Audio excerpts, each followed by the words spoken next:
Boa noite a todos, bem-vindos a mais um OP 360 Live. Hoje vamos abordar um novo tema, vamos falar sobre o calçado desportivo. Vamos falar um pouco do calçado desportivo de forma geral, não numa modalidade específica. Para isso, vou ter como uma convidada especial o nosso podologista, o Dr. Manuel Cerqueira, especialista na área já há muitos anos, com muitos anos de experiência, especialmente na área da pedologia desportiva. Vou chamá-lo aqui à conversa.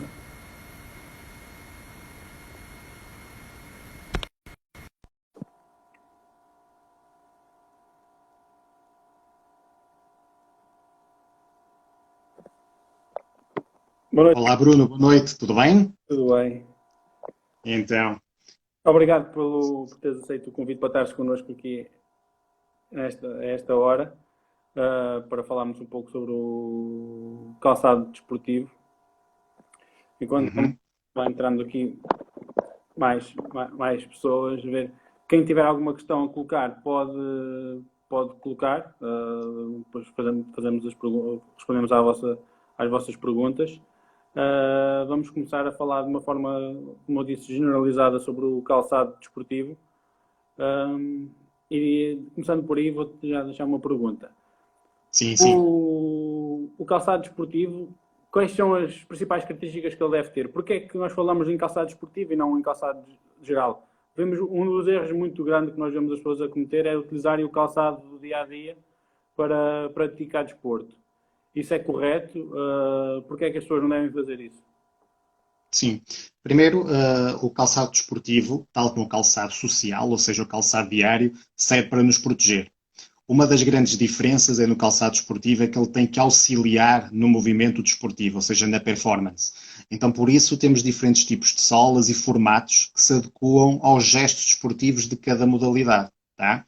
Nesse aspecto, o calçado desportivo apresenta diferentes desenhos e capacidades de acordo com as questões como amortecimento, não é? A absorção dos impactos ou então a propulsão. Antes de mais, uma das preocupações com o calçado desportivo e de uma forma generalizada, independentemente da modalidade, é o seu peso. Ou seja, hoje em dia a gramagem, tendo em conta, dado que há uma repetição de movimentos, há uma questão de resistência, quanto mais leve for este dispositivo, não é? Que é um auxiliar do desporto, melhor. Quanto mais leve, então, a sapatilha, normalmente é uma sapatilha. Sim, sim, Independentemente do desporto, há desportos que isso pode não acontecer, em que já temos de ter uma sapatilha mais pesada, sim. ou por norma é uma sapatilha mais leve é sempre melhor. Sim, sim, sim, sim. Sempre. Uma das primeiras preocupações é essa. Primeiro, uma estrutura que permita proteger, ou seja, uma base ampla. A base, quando eu me refiro a esse detalhe, é a sola. Quando digo a sola ampla, é a largura entre a posição de calcanhar e a posição da parte dos dedos ser o mais largo possível e numa só relação, e evitar que seja estreita no meio ou depois muito mais bicuda ou afunilada, perdão, na parte da frente. Ela que seja o mais reto possível significa que a base é aumentada e então isso distribui melhor a pressão. Depois a relação de peso, por causa do gesto desportivo repetitivo, que obviamente vai solicitar menos as estruturas anatómicas à maior carga. E quando estás a falar também do peso, levanta-me aqui uma questão. O peso do atleta, ou do desportista, neste caso, uh, Uhum. tem que se ter em conta esse peso para a seleção do calçado, certo? Como é que as pessoas Sim, sabem qual é que é a melhor relação do peso ao calçado que devem escolher e o que é que o calçado deve ter para minimizar esse mesmo peso? então, todas as solas sofrem de uma deformação plástica, não é? Nós chamamos a plasticidade. Todas elas, fala-se em termos gerais, que uma sola deve ser utilizada, nomeadamente na corrida, onde há mais estudos, entre os 600, às vezes 800 quilómetros, que é a durabilidade de uma sola, tá? Por muito que ela possa não parecer desgastada, que vai aparecer sempre nas zonas de calcanhar ou na parte da frente, são zonas onde o pé permanece mais tempo em contacto e com força sobre o solo. No entanto, todo o resto da sola vai sofrer aquilo que nós chamamos de deformação plástica, que é a capacidade de amortecimento, de absorção do impacto. Então, considera-se mais ou menos até aos 600 km o tempo de vida útil de uma sola de uma sapatilha ou ténis. Estavas-me a perguntar também em relação ao peso. Há estudos, mais uma vez relacionados à corrida, talvez porque haja maior interesse, maior investimento nessa área. Sabe-se que pelo menos é considerado um atleta de médio peso, de baixo a médio peso, até aos 70 quilos, e acima disso já é considerado de alto peso. Sabe-se que pelo menos numa corrida, entre 4 a 6 vezes o nosso peso corporal é o que vai ser absorvido pelas articulações no pé e por força de reação do solo, que é a força contrária do solo contra o organismo. Nesse aspecto, o tipo de sola deve ser mais rígida nas pessoas e mais amortecedora nas pessoas mais pesadas, e pode ser mais rígida, mas com menos amortecimento nas pessoas até 70 quilos. Então é aqui um fator a pensarem, que o seu peso vai ser multiplicado por 4 a 6 vezes consoante o tipo de pace, consoante a velocidade que vão ter. A nível, como nós estamos a falar um pouco de todos os desportos, o solo em que se vai praticar o desporto, o tipo de piso, também tem que ser uma das variáveis a considerar. Ou seja, mesmo Com certeza. por exemplo, no futebol, embora o desporto seja o mesmo, o facto de jogar em sintético ou em Sim, relva sim. natural é Sim, diferente. sim. Se calhar nos esportes de pavilhão, ter um tipo de piso de taco Sim, ou outro género de parte agora mais dos pisos mais recentes que já têm outro tipo de material mais esponjoso. Esse tipo exatamente. de situação também tem que se ter em conta. Sim, bastante. Nós dividimos os desportos entre os indoor, ou seja, em ambiente fechado, em que o piso normalmente é controlado, é liso, mais escorregadio, quero dizer, mas pelo menos há uma superfície lisa sem relevo.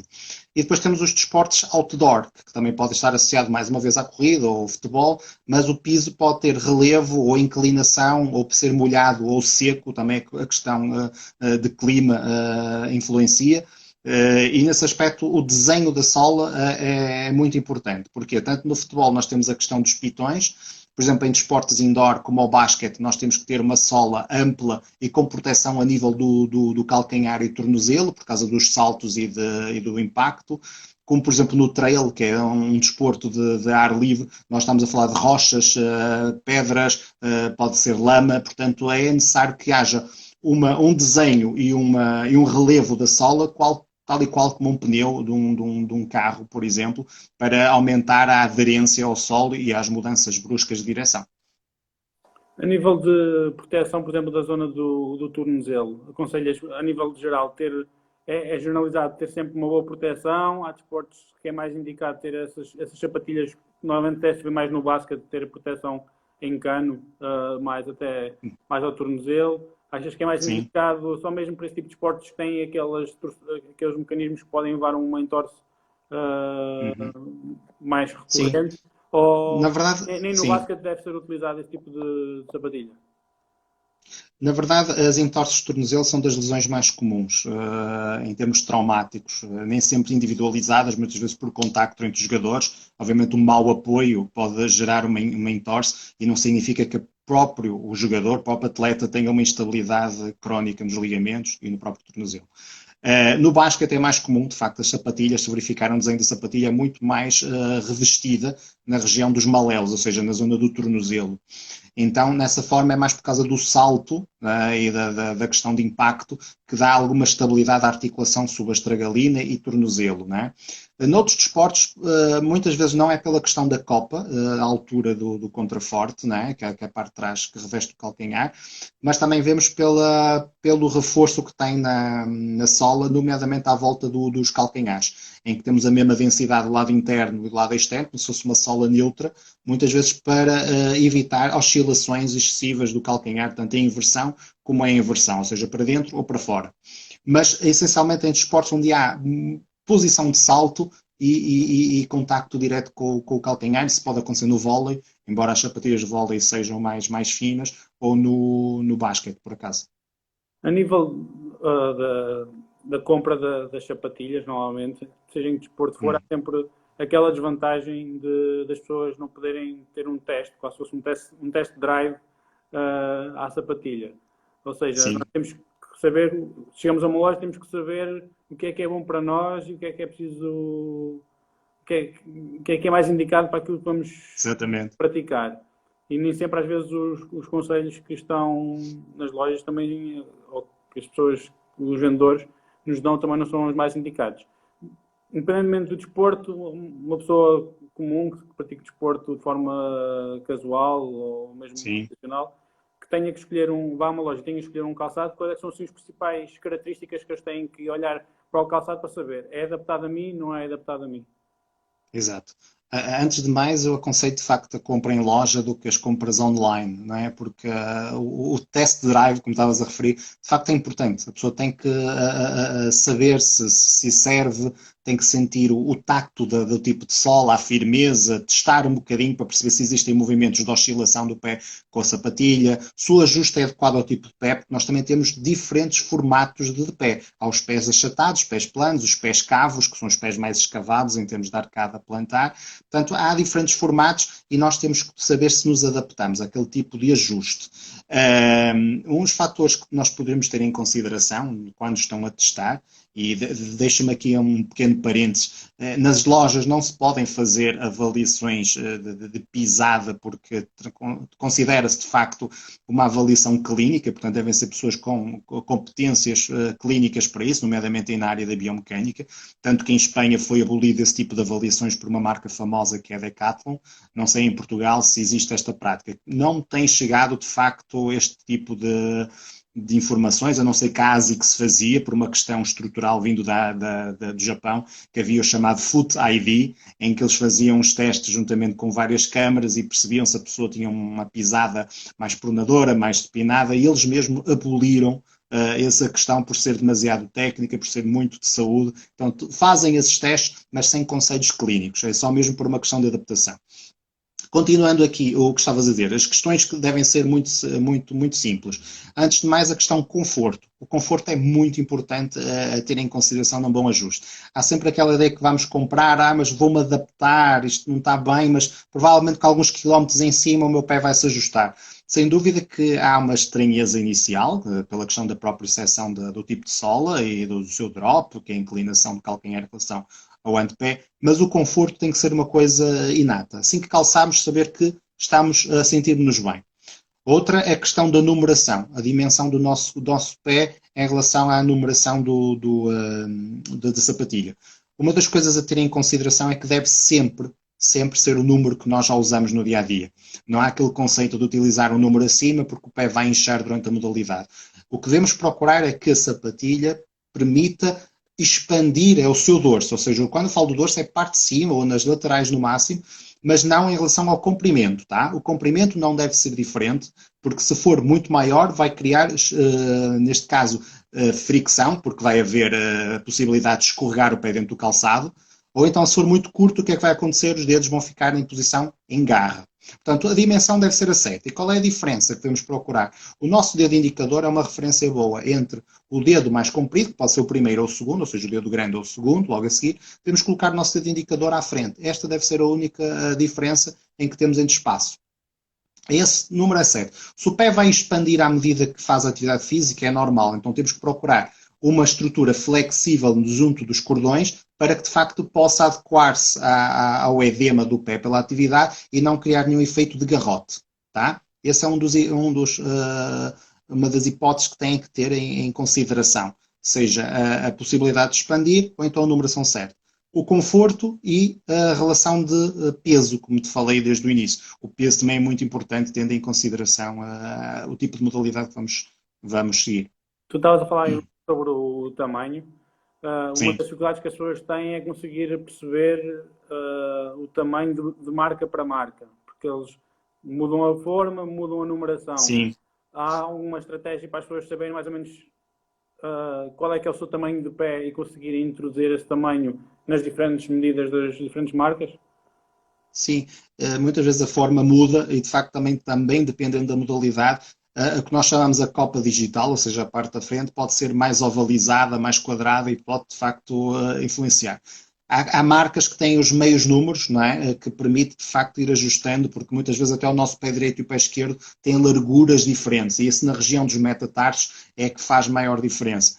Um dos testes que eu te posso dizer é mesmo aquilo que falámos há bocado, verificar pelo dedo indicador se a dimensão é essa, ou então remover a palmilha de revestimento, calçar e verificar por si só se de facto há a dimensão certa, se os dedos não vão comprimir em relação à largura, nem escorregar para além do comprimento da mesma palmilha. Essas são as relações. Eu perguntava disso porque eu já vi em algumas marcas, mesmo somente a nível de lojas online, que têm uma transferência da medida mesmo do pé, da medida física, ou seja, a pessoa fazer um desenho Sim. do pé e fazer a medida do Uhum. calcanhar e o dedo, a ponta mais distante do pé, e depois pegam Sim. essas medidas e transferem para a medida da própria sapatilha ou para o tamanho da sapatilha da marca.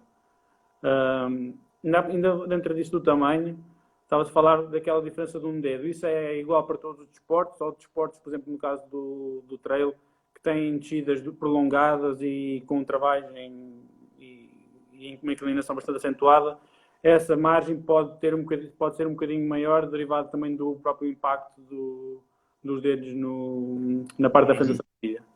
Sim, de uma forma geral, nós usamos isso como padrão, como standard para todas as avaliações. Como te disse, depois temos outras características associadas ao calçado, que é o ajuste.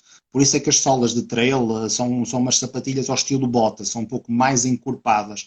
Portanto, a zona da língua, não é, com o cordão, vamos falar de uma forma mais simples, são as que permitem ajustes, por exemplo, a pessoas que têm pé cavo. Normalmente as pessoas que têm muito pé cavo têm lesões, nomeadamente nas regiões dos cuneiformes, e ali passa a artéria pediosa e pode fazer algum garrote, e está sempre associado a algum desconforto e dor, porque realmente comprime demasiado face à estrutura cava, que normalmente é mais estruturada que um pé plano, que geralmente apresenta maior flexibilidade, portanto não haverá tanto atrito. Nestas questões convém verificar o tipo de ajuste, se conseguem modificar de acordo com diferentes técnicas de cordões, não é? Para evitar que haja esse mesmo deslizamento ou então a compressão no dorso, tá? Porque, apesar de tudo, as lesões no trail nem sempre são porque o calçado é um número mais baixo do que o que deveria. Muitas vezes a posição de descida, de facto, por segurança, nós queremos maior garra digital para poder travar também esse excesso e dar maior conforto. Toda esta posição do dedo, o que é que faz? Deixa de ser a polpa que está em contacto com o solo, passa a ser a parte distal do dedo. Então, esse contacto permanente de travagem e a grande carga vai realmente ferir a estrutura anatómica que confere à unha e à sua matriz. Portanto, podem, de facto, criar hematomas, mas não sempre é associado ao encurtamento do número. Tu falaste há bocado que normalmente costumam-se dividir os desportos em indoor e outdoor, mas Sim. também já chegaste a dar apoio a alguns desportistas da área do automobilismo. Quando estamos ou seja, não são desportos que tenham um contacto direto com o solo, no caso, por exemplo, do ciclismo, do automobilismo, Sim, mas que o calçado também pode ter uma grande interferência no desempenho e em prevenir lesões no próprio pé. Nesse tipo de exatamente. situações, quais é que são as características que devem ter o calçado e em conta, por exemplo, são situações diferentes do desporto, seja o indoor, seja o outdoor. Exatamente. Em primeiro lugar, tanto no ciclismo como no futebol, não temos o fator peso corporal na determinação do movimento, não é? No ciclismo há maior carga porque, de facto, o pé trabalha entre médio e antepé, ou seja, a parte do meio e antepé, principalmente em movimento repetitivo. E é ele que faz grande conexão com músculos como os gastrocnêmios, juntamente também com o quadríceps. Então, essa acaba por ser um efeito alavanca necessário. Muitas vezes as grandes lesões fazem-se pelo contacto com o clipe do pedal, não é? O clipe do pedal e o contacto direto podem originar lesões por continuidade, por repetição, nomeadamente a nível dos metatarsos, sesamoidites, porque há compressão permanente e a posição do pé em posição equina. Portanto, nessa relação, o calçado deve ser, de facto, muito protetor e devemos trabalhar alguns grupos musculares para que não causemos demasiado encurtamento dessas estruturas, porque uma vez estão a ser muito submetidas à carga. Portanto, no ciclismo é a questão da proteção por contacto, temos aqui estrutura óssea de facto em permanente, e no automobilismo, o que é que nós temos? Apesar do piloto estar sentado, o pé é onde ele necessita de maior proprioceção, digamos assim, sensibilidade tátil para manusear os pedais. Até porque hoje eles trabalham bem com o pé esquerdo e pé direito. O esquerdo para travar, o direito para aceleração. Então não é como uma condução no dia-a-dia em que utilizamos praticamente o pé direito para acelerar ou travar e o esquerdo para embreagem quando a caixa é manual. O que é que acontece? Esse calçado tem outro tipo de característica. Muitas vezes a sola, obviamente, tem que ser um dos mais finos possíveis. Uma das marcas mais famosas é Puma, que trabalha com isso, para a Fórmula 1, por exemplo. A Adidas também. O que é que acontece? Tem que ter uma sola muito fina para dar alguma proteção necessária sobre a sensibilidade de pressão sobre o pedal. Mas uma outra característica que temos diferente dos outros tipos de calçados é o revestimento térmico. Uma vez que os carros, por serem mais leves e não têm os mesmos revestimentos, tanto acústicos como em termos de temperatura, a temperatura do motor está muito mais próximo da zona dos pedais. Eles têm que aguentar temperaturas superiores a 50, às vezes 60 graus, e podem aumentar sucessivamente dentro da cabine. Então a questão térmica é muito importante. Voltando agora um pouco aos desportos de indoor ou outdoor, Sim. principalmente no outdoor, que é onde esta temática até é mais debatida, a parte do calçado, estão sempre a inovar e com vários testes. Um dos temas muito debatidos é o drop da sapatilha. Mesmo nos outros esportes também existem, normalmente, mesmo no calçado do dia-a-dia, também tem sempre a situação do drop. O que é mais aconselhável? Uma sapatilha mais rasa possível ou sempre com um drop, com algum drop e um maior drop dependendo da situação que é necessária, ou mais amortecimento ou menos amortecimento? Então, eu não aconselho de forma alguma sapatilhas ou ténis sem drop, não é? Ou seja, para as pessoas entenderem, a questão do drop é a relação de altura entre o calcanhar e a parte do antepé, tá? Ou seja, é a inclinação que nós utilizamos. O drop em standard deve ser considerado de 1,2 milímetros, que favorece a posição do tornozelo e a carga que ele faz sobre o tendão daqueles e a faixa plantar, que é a parte que reveste entre o calcanhar e os dedos do pé.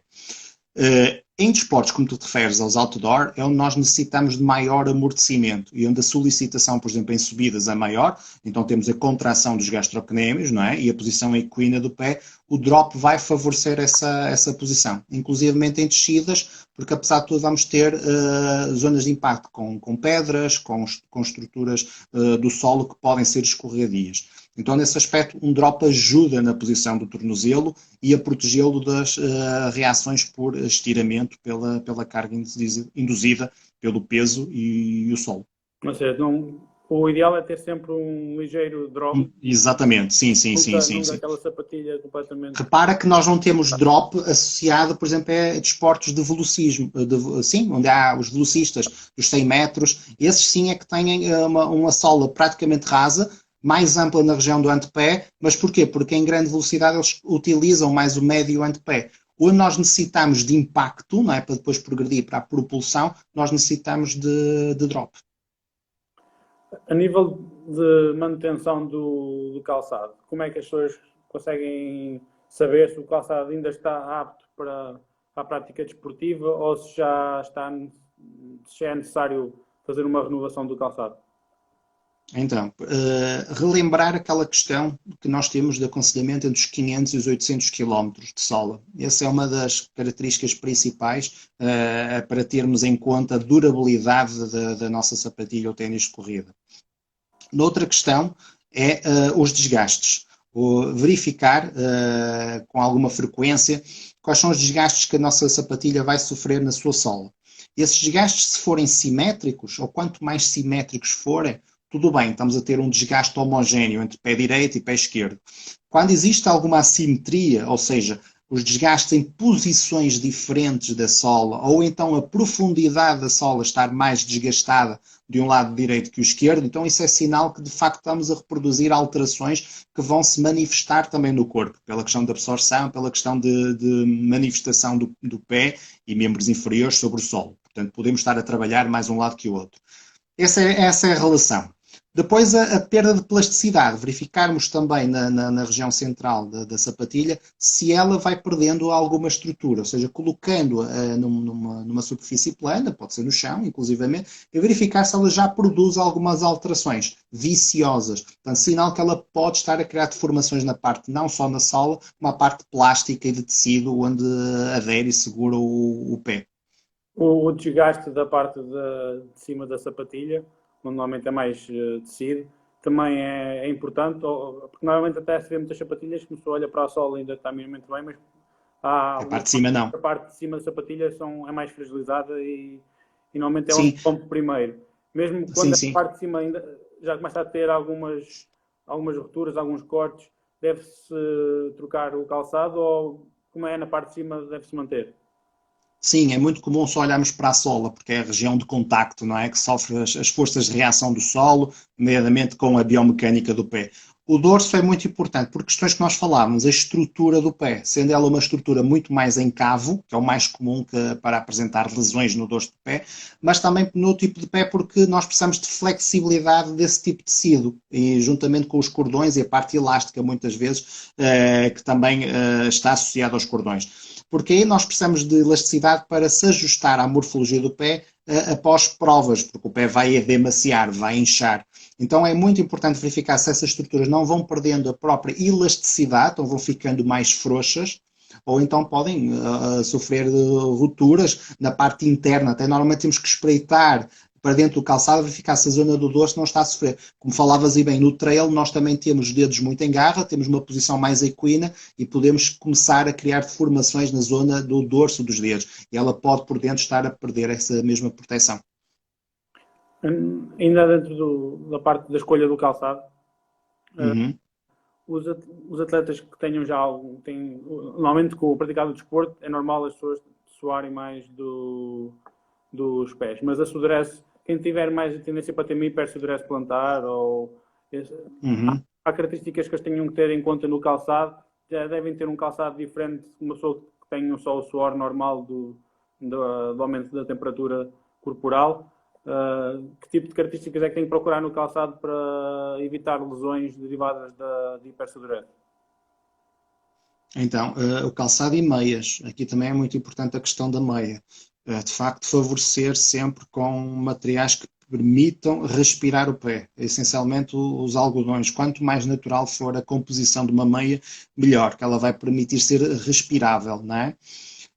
Ao mesmo tempo, também é importante a retenção da própria umidade pelo tecido, porque ela pode ser respirável, mas então ficar todo o resto da estrutura muito úmida e ao ponto que o calcanhar e regiões laterais dos pés podem também escorregar muito. Isto falando da transpiração, não de correr ou de outros desportos em que possam estar ao abrigo da chuva ou poças de água, etc. Mas essencialmente pela transpiração, procurar estruturas que sejam respiráveis, calçado de tecido respirável, e meias essencialmente de algodão para não agredir à pele, não criar um microclima após a sudação. Na hora de ter que trocar umas sapatilhas ou um calçado, é aconselhável a pessoa seguir normalmente o mesmo padrão, claro, ser fiel a uma marca e a um modelo e a um desenho e seguir sempre esse padrão, ou pode mudar desde que a morfologia da sapatilha seja idêntica? Sim, nas sapatilhas há também um fenómeno que é a legião de fãs, não é? Porque há pessoas que realmente gostam de uma determinada marca, então isso vai ter de acordo com um dos fatores que também é importante, de facto, em biomecânica, é a percepção de conforto que a pessoa tem, né? Naquele tipo de desenho, daquele conceito de sapatilha. Portanto, é importante também definirmos e não queremos mudar padrões que estão. Vai a mudar também muito de marca para marca, depois patentes. Nós temos que algumas marcas, agora também não vou dizer também o nome delas, que senão estamos a fazer uma publicidade, mas há umas que patenteiam geles de amortecimento, outras que patenteiam tipo de EVAs, por causa da propulsão, por causa da leveza, outras que têm conceitos maximalistas. Portanto, todas elas apresentam, cada marca defende depois os seus materiais, a sua tecnologia, e então temos que respeitar que há pessoas que se adaptem a isso. Mas se mudarem de marcas, temos de ter em consideração que essas mesmas patentes, essas mesmas características, também vão mudar sempre um bocadinho o formato da corrida, seja em amortecimento, seja na propulsão, seja na leveza. Então temos que nos adequarmos desde que respeitemos sempre a questão de peso, a questão de dimensão e o tipo de desporto que estamos a fazer. Desporto pelo movimento repetitivo e depois pelo terreno, como falaste bem. Se é indoor, outdoor e se outdoor é em terreno irregular ou não.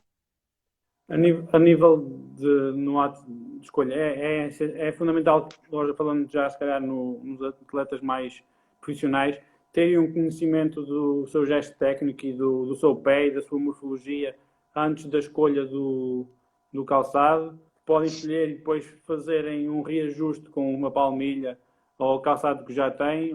Como é que é? A nível de processo, o que é o mais aconselhado? É saber primeiro a nossa morfologia ou escolher o mais confortável e depois adaptar aquela sapatilha a fazer pequenos Sim. ajustes. Claro, o cenário ideal nem sempre é aquilo que nós temos em contacto no dia a dia. Nós no dia a dia avaliamos pessoas que já trazem as sapatilhas, já trazem os ténis que usam e já vêm com aquela questão de preferência. Gostam daquele tipo de modelo, então querem ver como é que correm, etc. Mas o ideal seria de facto compreender, haver autoconhecimento do atleta sobre a sua estrutura biomecânica, não é? Perceber como é que realmente ele corre e que grupos musculares ou articulares ele deve ou proteger ou potenciar, não é? Para incrementar a sua performance. Nesse aspecto, procurar então as características de algum calçado, face à modalidade, que favorecem aquele tipo de biomecânica que o paciente, neste caso o atleta, tem. Seria o ideal reconhecer primeiro o seu corpo, saber o que tem a compensar, ou então a poder incrementar. Então há solas depois com características específicas no mercado que vão poder ajudar, obviamente. Porque normalmente o que acontece muito em consulta é o contrário, ou seja, É o contrário. a escolhe Exatamente. depois tenta adaptar o corpo ou a sapatilha, fazer ali um misto, Exatamente. juntar o melhor dos dois mundos, de maneira que aquela Pois. sapatilha Por isso é que a utopia devia ser sempre ao contrário, mas não, nós temos sempre uma medicina que não é proativa, é reativa. As pessoas vêm depois, vêm observar o que é que acontece com as sapatilhas que têm e às vezes até vão realmente comprar outras, mas querem testar com o que já têm e com as que sempre gostaram e depois perante a evidência que vão comprovar muitas vezes, a evidência, ou seja, quando vês as análises do teste da corrida, é que percebem de facto as diferenças que vão reproduzir, os diferentes tipos de solas, às diferentes tipos de velocidades ou inclinações. ao nível das consultas de pedologia, já começam a ter muitas consultas com pessoas que os procuram para saber como escolher um calçado, qual é o calçado mais aconselhado a eles, ou é muito, lá está, como estás a dizer, virem muito por já terem dor, por Sim, terem algum problema sim, e, sim, sim, e não sim. procurarem só por É, escolha, para saber o que é que querem escolher. no desporto amador ainda é muito comum ouvir após sintomatologia. Né? Há sempre um sintoma, há sempre uma preocupação que não foi resolvida ou então cria bastantes recidivas, então eles vêm compreender já essa circunstância. E muitas vezes não por sensibilidade do próprio atleta, mas também por derivação de quem está no plano de reabilitação e treino desse mesmo atleta. Então é que lhe conduzem para de facto entender o que se passa e o que é que se pode melhorar. Ainda há pouca essa consciência proativa de antes de uma época desportiva, analisar a sua relação física com as suas características biomecânicas, que são próprias de cada indivíduo, e às vezes com o calçado, podem vir também experimentar diferentes calçados em que estão em dúvida, porque hoje as lojas também já permitem isso. Tu podes fazer uma espécie de teste e com devolução do devido equipamento, obviamente, havendo consciência das pessoas que não o vão estragar enquanto estão a fazer a utilização, mas hoje também já é possível, visto testar alguns modelos e perceberes aquilo que se adequa mais à tua necessidade. A nível estavas a falar disso dos testes nas lojas, qual é a tua opinião sobre aquela situação das sapatilhas de serem pisada neutra, de supinação, de pronação? Não entrando muito, se calhar, em pormenores da biomecânica, somente acontece mais Sim. na corrida, não vamos entrar muito na biomecânica, porque amanhã vamos ter até um fórum com atletas Uhum. para abordar essa situação, mas qual é que é a tua opinião? Faz sentido, não faz sentido? Pode fazer sentido para alguns atletas ou é preferível ter uma sapatilha neutra de forma geral e depois essa sapatilha ser adaptada de alguma forma conforme as necessidades? Então, vai dependendo realmente da necessidade de cada um. De facto, as sapatilhas ou ténis preparados para a hiperpronação ajudam muitas vezes, de facto, ajudam, porque a pronação é algo que é fisiológico, é um movimento que é natural pelo amortecimento do próprio corpo e que à medida que vai prolongando o tempo da corrida, por exemplo, do gesto esportivo, vai criando fadiga nas estruturas e essa fadiga dá-se por aumento da pronação. Nem sempre é por debilidade muscular, no equilíbrio e na estabilidade do pé, mas muitas vezes pela questão de fadiga e resistência à atividade física. Então a pronação é uma coisa que nós vamos reparar que vai aumentando em relação ao tempo em que se está a praticar a modalidade. Uma sapatilha ou ténis com uma sola antipronadora ajuda a conter esse excesso de movimento, de facto, e favorece a posição anatómica, mesmo que os grupos musculares não estejam tão ativados quanto isso. Mas isso depois vai variando de caso para caso. Por isso é que temos as relações do drop, temos outras questões que são das estruturas que já são morfológicas e não só funcionais. Portanto, isso tudo vai influenciar a questão. Então, a biomecânica do pé é muito mais complexa do que diagnosticar entre hiperpronador, supinador, um pé equino, um pé talos. É muito mais complexo, porque vai ter em consideração o gesto desportivo e a durabilidade durante a modalidade. Então, o que estavas a falar, o caso da parte de cima da sapatilha, a nível dos atacadores, é preciso ter em conta também algum aspecto, se o atacador, se o material do atacador é muito rígido, se é pouco rígido, é mais flexível, a forma como os atletas podem readaptar, a forma como colocam os atacadores na sapatilha é Sim. importante, não é? Sim, sim. Não há tantos estudos relacionados com as técnicas de apertar um atacador, um cordão. Infelizmente, por um lado.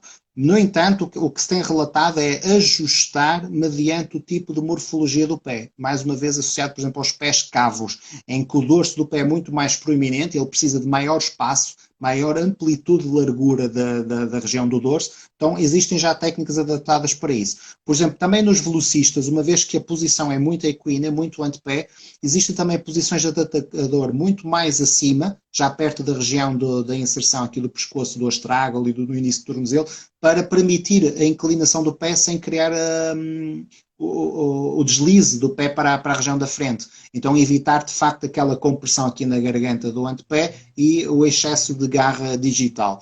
Portanto, há de facto técnicas, no entanto, não há assim tantos estudos quanto isso, mas sim devem ser adaptadas consoante a morfologia do pé. Ok. De forma a avançar Uhum. um pouco, uh, aspectos importantes quando qualquer atleta, qualquer modalidade tem que ter em conta Uhum. quando vai escolher o calçado. O tipo de piso, certo? Certo? O peso do calçado e o peso da pessoa e a relação entre os dois.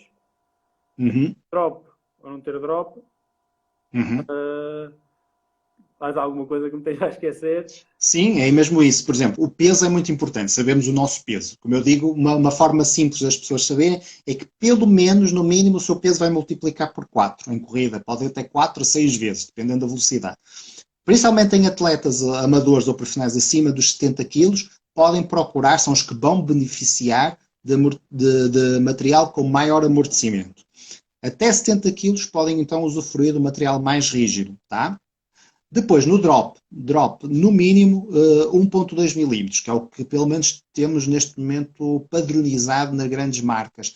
Tendo em consideração que as mulheres podem procurar sempre drops maiores.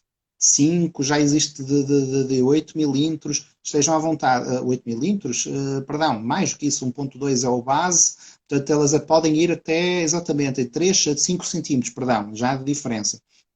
Podem procurar isso porque na mulher a posição da bacia ou do quadril influencia bastante. Tanto quanto maior o drop, neste caso, vai ajustar-se de facto às necessidades delas e diminuir o impacto que tem em relação à coluna lombar.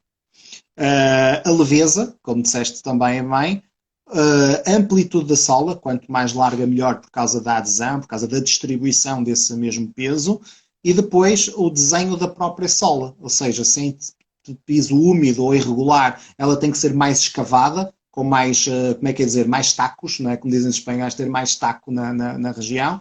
Sem, em piso liso, regular, ela pode ser mais lisa, e aí até ser mais rígida também, e por aí vai. E depois a questão do contraforte para proteger ao mais o tornozelo se implica de muitos saltos consecutivos, seja o trail, seja o basquete, por exemplo. E a pessoa conhecer o seu pé e a sua estrutura corporal Exatamente, exatamente. E respeitar, obviamente, e a fazer mecânica. uma escolha Uhum. do calçado. Ok, Exato. acho que não tivemos até agora nenhuma pergunta.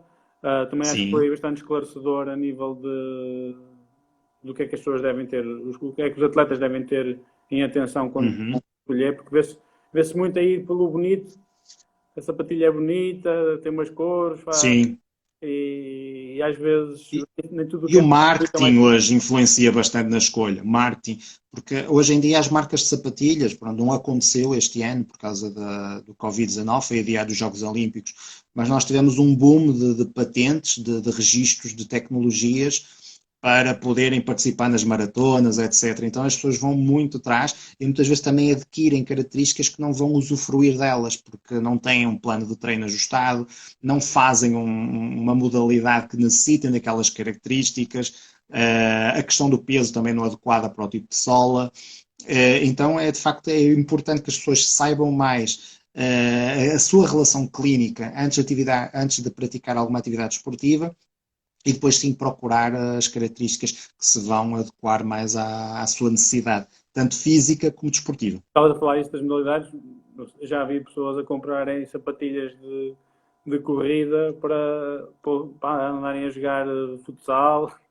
Sim, é É típico, bonito. exatamente. E às vezes colocarem sapatilhas de basquete para fazer corridas de 10 km por recriação. Sim.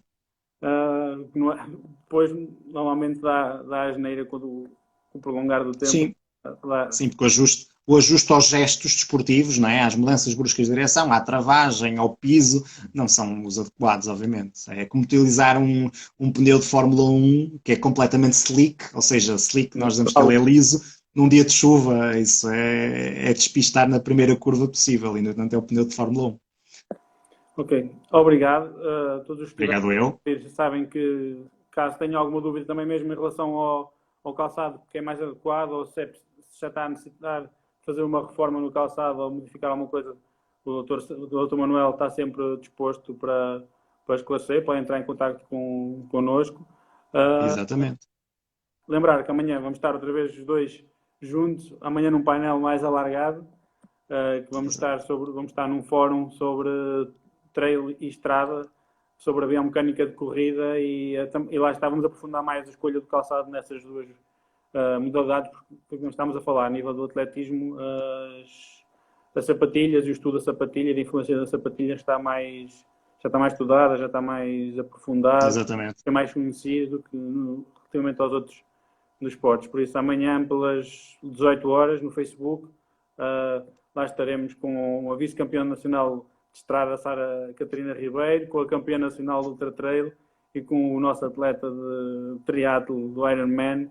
Lá vamos estar nós os dois para esclarecer mais os atletas nesta área. E amanhã o atletismo. Temos outro detalhe, não vamos falar somente sobre o calçado desportivo, não é? E as suas relações, mas vamos também falar do que é, vamos, neste caso, desmistificar um bocadinho o que é a avaliação da corrida, quais são os padrões que nós temos de ter em conta numa análise para um corredor já amador ou profissional em diferentes modalidades da corrida, seja ela em trail, seja ela em maratona, ambientes de facto mais controlados, ou em ambientes outdoors, mas completamente diversos, exatamente, acidentados, digamos assim. Obrigado, Manuel. Obrigado. Boa noite a todos e amanhã lá estaremos para esse grande fórum. Obrigado a todos e fiquem em casa, resguardem-se, que a vossa saúde está em primeiro lugar. Exatamente. Qualquer dúvida, deixem aí nos comentários ou então diretamente pela Osteo Performance e nós teremos todo o gosto em ajudar, tá bom? Obrigado e boa noite. Deus.